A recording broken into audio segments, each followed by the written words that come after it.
G'day everyone, and welcome to the second stage of the Group B rally from Ampellonis Ormi here in Greece. Bit of a rundown on the map there of the route we're taking. My name's Stairs. It's my absolute pleasure to be joined in broadcast tonight by Madbird. Absolutely, thank you very much, Stairs. First stage was very twisty-turny with lots of little switchbacks down cliff faces. Not so much of that here, but it's still very downhill and very hairy stage, Stairs. Yes, indeed, Madbird, and here are the classifications from Stage 1 with Brenton Hobson picking up the victory in his very first outing with Apex Rear Wing in Stage 1 by just the merest of margins over our perennial frontrunner Ziras. Definitely. Berto also on his first run with ARW at Stage 1, picking up third place. Yorgs would be very happy with the fourth place, although he will not be joining us for this stage, unfortunately. Monoman pipping Madbird by 7/100ths of a second. Bang with a decent return, and Road Hog with a decent return as well. And that is how they line up in reverse order, of course. They do the stages, starting, of course, with Goofball Antics in his Lancia, so he's been a bit of a specialist when it comes to circuit racing. Rally definitely not his forte. He's had a few issues in the rallies that we've done so far with Apex Rear Wing. He has, and he's picked a pretty difficult car. We discussed this in the first stage, I think. The Lancia 037, probably one of the stronger cars in terms of power, but it's all running through those rear wheels. It isn't four-wheel drive like the other Group B cars, so he's doing quite well just to keep this thing on track through this opening part of the stage, which is lots of odd little braking zones downhill into turns. So he's done quite well to keep it clean so far on this stage, Stairs. So far, so good, but we try in vain not to give our drivers the commentator's curse.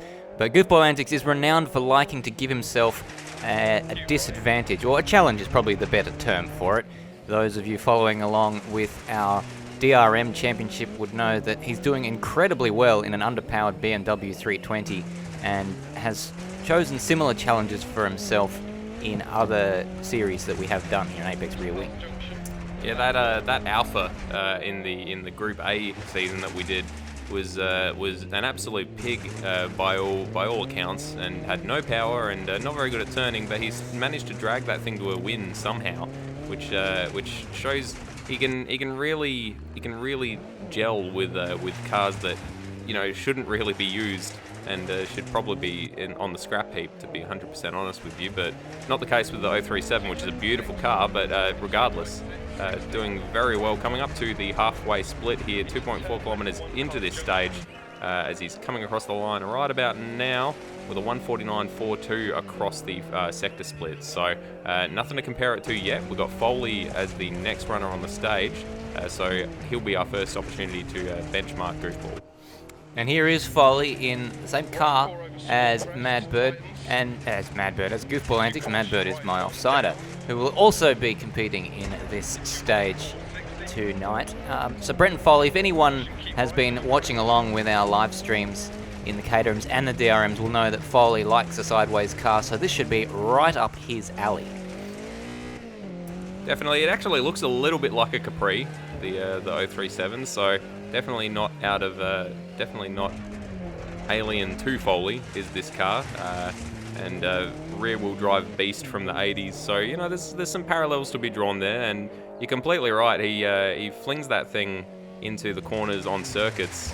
Beautifully done there. He flings that thing through corners as if it was on a dirt track, which obviously it isn't. It's on a circuit. Circuit's generally not covered with dirt. Very well done there from Goofball through that tricky left-hander. It's quite a hard braking zone and then a very tight left, so he's done quite well to keep that thing out of the fence and continuing on towards the end of the stage. Well, he's clearly been listening to his teacher because he's done his homework and he's been at home looking at the questions and answering them, and it's paying dividends right now. Little known fact about Greece is that we are on gravel roads here. Oh, he's had a big accident! He's had a huge accident! And I apologise for your ears right now there. I wasn't expecting to be yelling quite so loudly so early in the stage. So that's going to cost Goofball Antics a fair bit of time. as Brenton Foley comes through the first sector split, the 2.4 kilometer sector split, 9 seconds ahead of Goofball Antics, and that is well, that moment there, that was Goofball Antics. Am I not wrong? No, you are not correct. Oh my God, you are not. I'm not correct. You are correct. You are not wrong. As we've got Resist, our Somali pirate starting in his Audi Quattro there in the bottom right corner, but no, that definitely was Goofball. That is the end of the stage is very tricky. You've got a slight crest that it's very easy to get some air over. But you also need to be braking and turning while taking that crest. So I wouldn't be surprised if that trips up a few of our drivers. But Foley with a bit of a messy run through that left-hander there. That right-hander hitting the banking. And a bit of a replay from Resist. Just a hairy little run through the first bit there of the stage. It was a decent benchmark set by Goofball Antics, but one could liken it to a Pavlova with just a merest little bit of shit at the very top of it, and that was the end of that stage. That one blemish on his stage, the rollover at the end. I hate it when there's a little bit of shit on the top of my Pavlova. That's certainly an interesting simile. We've got Foley rapidly approaching the end of the stage, so hopefully he'll be able to negotiate these last few corners a bit better than Goofball did. No more flips, please. This is that little jump I was talking about. He's taken it very conservatively, which is probably the smart thing to do. He's managed to keep it on the stage. He's taken out one of the posts on the exit, but he has finished the stage 16.8 seconds ahead of Goofball. And that 16.8 seconds can be likened to you getting yourself one of those baking spatulas and just cutting off that bit of the Pavlova that has been sullied. Resist now. Our attention turns towards, and let's see what he can do as they approach the 2.4 kilometer sector split. 1 minute 40.43 is the benchmark set by Brenton Foley, and Resist is about 7.2 seconds adrift of that. So Foley setting a blistering pace in the early part of this stage. It is clear to see now Resist slotting in just ahead of Goofball Antics by a couple tenths of a second as we turn our attention to Securitron. Yeah, the Scotsman starting in that hideous MG in the bottom right-hand corner. Foley, I think, was a little bit hard done by. He did have a 15-second penalty in the first stage, which I think may have finished him down the standings a little bit further than he usually would be. So I expect that to be a pretty decent time by the end of the stages, but of course remains to be seen. Resist also one of the newcomers to our dirt stages and one of the newcomers to our league racing. He's only been with us for the last 2-3 seasons, I think, but scored his first podium the other day at Watkins Glen in the DRM. So his confidence would be sky high right now, which is definitely when he's doing this stage right now. Sky high, yes. So we are watching him go just a little bit wide through there, so that's unfortunate as we've been singing his praises, but small little errors. They're nothing to be too concerned about from Resist's point of view. The 4 rings denoting Audi on the front of that car. To be fair, their design team must have been AWOL in the 1980s. Oh, and speaking of AWOL, that was a hugely sideways moment there from Resist. He managed to carry it back to the direction that it's supposed to go. Bit of a moment there through that very treacherous end of the stage there, but he comes across the line 11.4 seconds adrift of Brenton Foley and ahead of Goofball Antics. So steady stage at the end of that as we turn to Securitron, who's absolutely hammering that MG around. Very strange positioning of the number plate on the front of that car. It has to be set above the front grille, considering that you've got something like a Berlin Wall's height worth of flat car underneath the air intake. It's bizarre to me why you would put the number plate that's high up, but nonetheless that is the case as we turn our attention to Road Hog. Absolutely. Speaking of design teams that have gone AWOL, I think the MG factory just sort of slapped some pieces together and called it a day, to be honest with you. But he seems to be pulling some pace out of it. Only 2.3 seconds down on Foley through the sector split was Securitron. So he's looking good at the moment. Well, not looking good aesthetically, but he's seeming like he's going to be quite quick across the stage, is what I mean by that. And he's He's not letting it go to his head that he looks like, an absolute shit in a handbasket, but he's in a basket. Handbasket.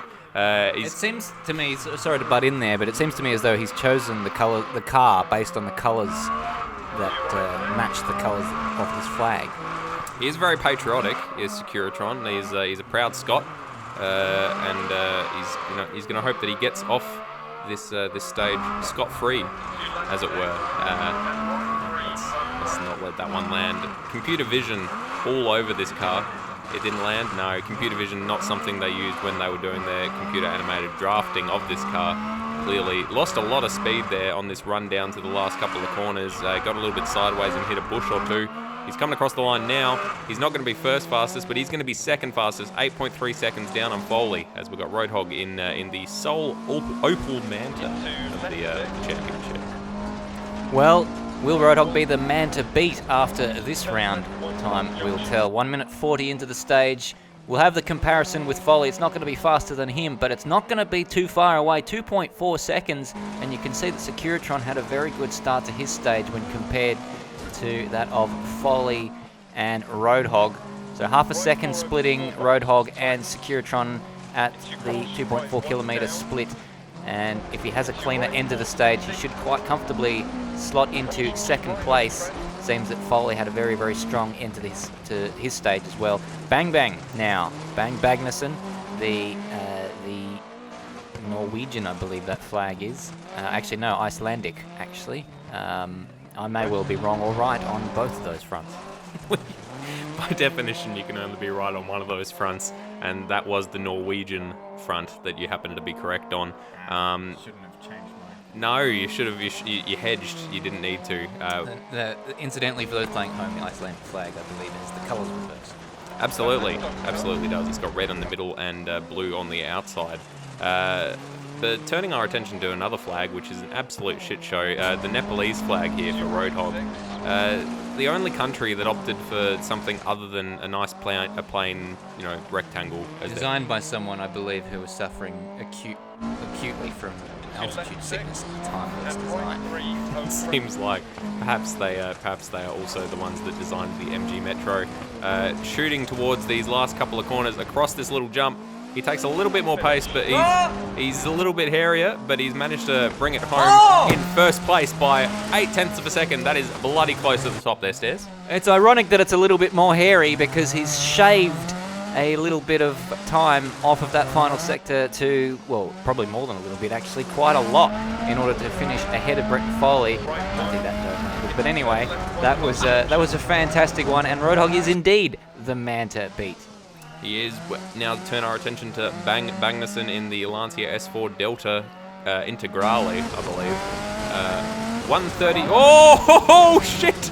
Oh, pardon my French. 139 dead through the sector split was Bang Bang. So fastest, and then had an incredible moment, and my commentator nearly spat water all over himself and his setup. That would have been entertaining. Oh ho shit indeed.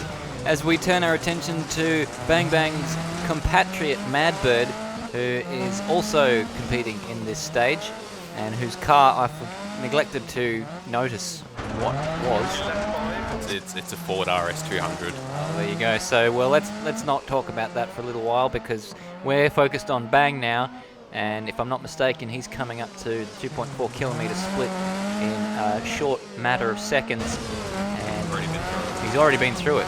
I thought it was at about 2 minute 40 mark. I am much mistaken. There you go. So I've shaved a minute off there. Big moment there for Bang. Coming back onto the road. Got the back all sorts of out of shape, but a fantastic save. It's very, very entertaining to watch this man applying his trade. And so far, it may not be the fastest way around, but certainly the most entertaining way. It's definitely something to watch. He just clipped that sign and span himself around. He's still looking like a good time. 3:17.5, the time to beat. Just clicked over 3.10 now, so this is going to be top of the charts. 4.4 seconds. Even with that moment, he would have been he would have lost a couple of seconds in that, I reckon, Stairs. And now turning our attention to Madbird, that is one of the best liveries I think I've seen in what has, to be fair, been a quite a few disappointing liveries. But to the 2.4 kilometre split, we wait until he passes through it. The time to beat was a 1 minute 39-ish, and the 35.85 has become the new benchmark. So he's 3.1 seconds up on the time set by Bang, who, has to be said, did a fantastic run. Might have left a little bit of time on the table towards the back end of his stage with that off-road excursion, but Madbird's certainly leaving nothing to chance at all. That car skidding sideways through some of the corners as Mono begins his stage. Very close finish between Mono and Madbird in stage 1, just 700ths of a second separating the two drivers. Bit of a rivalry going on, so it'll be interesting to see who comes out ahead in this stage. A little bit wide there from Madbird, it looks like. Hard to tell through the dust cloud, but he's still on the track, so that's the important thing. Good little car, that RS200. Sporty looking numbers. We've got a replay from Mono. That was a very hairy moment. Just dipped a little bit too much and almost, what's the word when you hit the front of your car into the ground like that? Stairs. Can't possibly imagine what it is you're expecting me to say there, but nonetheless, Madbird we just saw have a slight moment at the same point where Bang had a much larger moment. So logic dictates that he would have lost a little bit less time than Bang did through there. So I fully expect Madbird to come across the line in a few short moments to claim the fastest time in this stage so far, and indeed he does by nearly 5 seconds at 3:08.1. Well done to Madbird so far. Absolutely, he'd be very happy with that, but this is the man to watch now. Had a little bit of a moment in the first part of the stage that we saw there on the replay, but he's absolutely flying from what we're seeing here. Oh, just take out that camera, no worries, that didn't cost anything. As he's throwing himself down towards the 2.4k split. He's going to be close. I reckon he's going to be behind Madbird. He is going to be 2.1 seconds behind Madbird, so that's not what he wants to see, but that moment in the start of the stage definitely would have cost him a bit of time, Stairs. Quite possibly. And Mono having, apart from that hairy moment at the beginning of the stage, a very, very clean run now, and just absolutely dancing on the limit of grip there. He is the Megawati Zakana Putri of keeping the car absolutely within bounds of the racetrack. And when I say racetrack, I mean road. Can you run that name by us again? I'm Megawati Zakana Putri. She was the president of Indonesia for some time, about 15 years ago. Absolutely. And he's had a moment. He's slammed into that wall. That's not very Megawati Kama Sutra like of him. As he's shaved off a lot of speed, but he's gonna have to focus up now to bring that Kama Sutra home and take this fight on to the next stage as he's hooked his rear tires over the curb there. Had a very interesting line through that right-hander. Through that right-angled left-hander is what I meant to say. But he seems to have cleaned it up a bit now. He's shooting himself on down towards the end of the stage. I reckon he's lost a bit too much time, Stairs, but it remains to be seen.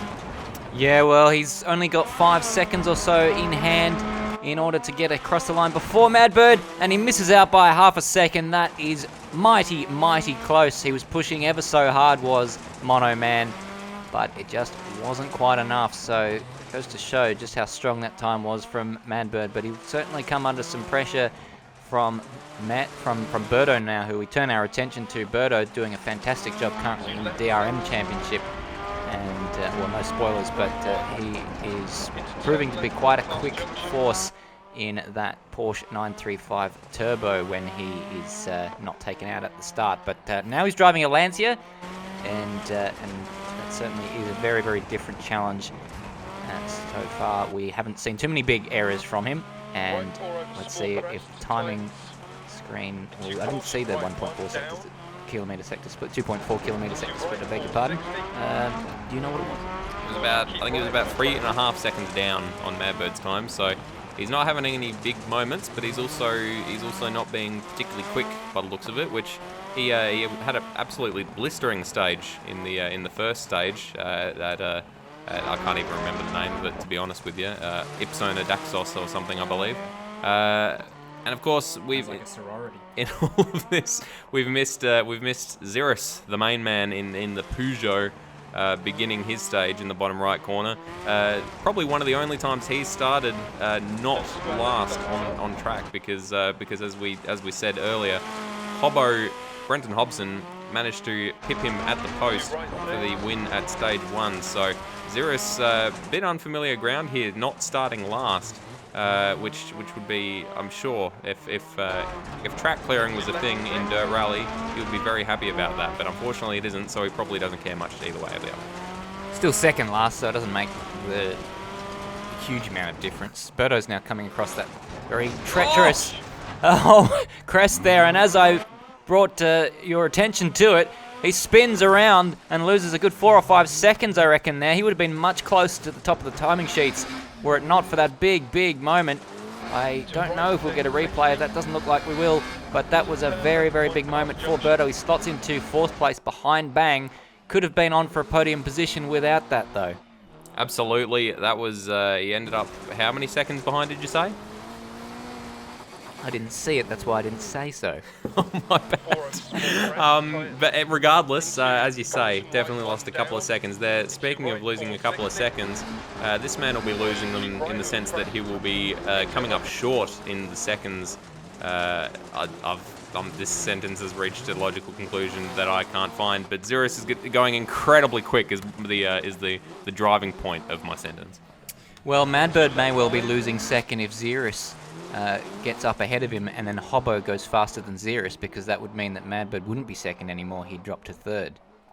Absolutely. Or if indeed Ziras went faster than Madbird, and then Hobbo went faster than Madbird but slower than Ziras. That's fine. Just smack me in the face with the pop filter. That's all good. He's had a hairy run through that tricky left-hander we've been talking about. Wasn't as bad as Bang's, but definitely a little bit messier than a few of our other drivers. Hopefully he's made up the time throughout the rest of the stage. Well, certainly from Xerus' point of view, he has proven to be a bit of a John Farnham when it comes to making comebacks from impossible positions, as our microphone stand appears to have lost its structural integrity and sags down towards the ground, and Xerus goes to the top by 14.3 seconds. Wow, he is the voice. Try and understand that. Make a noise and make it clear. Whoa, Hobbo. Whoa, Hobbo. He is now on his stage. He is about 1 minute and 14 seconds into his stage. A little bit rough there, clipping the wall and the bush a little bit, but he's clipping the bush, which is something that they do in Brazil, I'm led to believe, as he's approaching the 2.4k split. You can see that Xerus was about 6.5 seconds, a bit more than faster than Madbird, and Hobbo goes faster than Madbird but slower than Xerus, 5.7 seconds down on Xerus through the sector split. So my goodness, Xerus just has some incredible pace in these cars, Stairs. Most certainly, but Hobbo we know to be something of a dirt specialist, a bit like my mother who enjoys the compost bin. Absolutely is.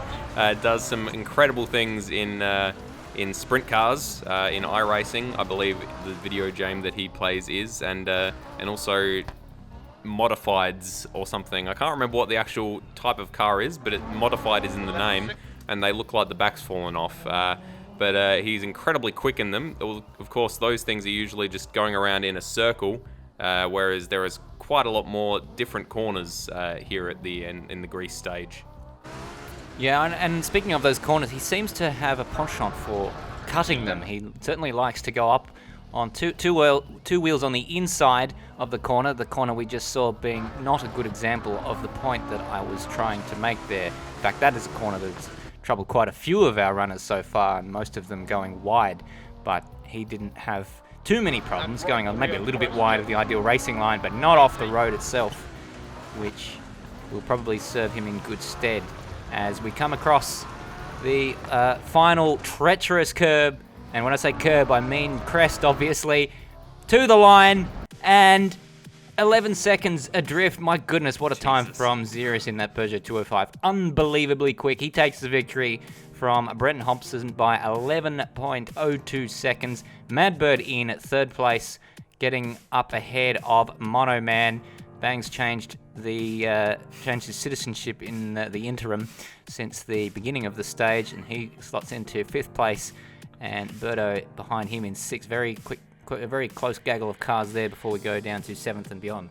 Absolutely. Road Hog in 7th, as you say. Foley right behind him, Securitron not too far behind, and followed up by Resist and Goofball Antics. And of course we have the overall classifications from the first 2 stages. Ziras currently in the lead, unsurprisingly, 10.96 seconds ahead of Hobbo. Madbird up into 3rd place, which he'll be happy with. Mono only half a second behind him though, and Berto only 0.6 of a second behind Mono, so very close battle there for 3rd place in the championship. Bang a little bit further back, having changed his citizenship again back to Norwegian, and Road Hog, Securitron, Brenton Foley, Resist, Goofball Antics, and Yorgs, unfortunately, taking a 15-minute penalty for missing the 2nd stage, finds himself 11 minutes off the back of the pack. So that's stage 2, Stairs. And what an incredible stage so far.